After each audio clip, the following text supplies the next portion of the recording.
This is a Mossberg M590A1 U.S. service model, limited edition. And I'm going to test it out just for functionality with bird bombs.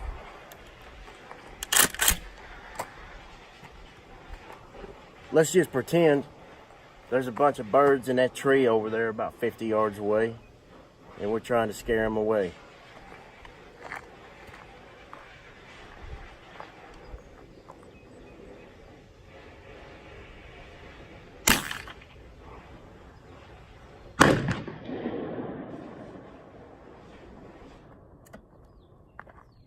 You can't get no more dead nuts than that.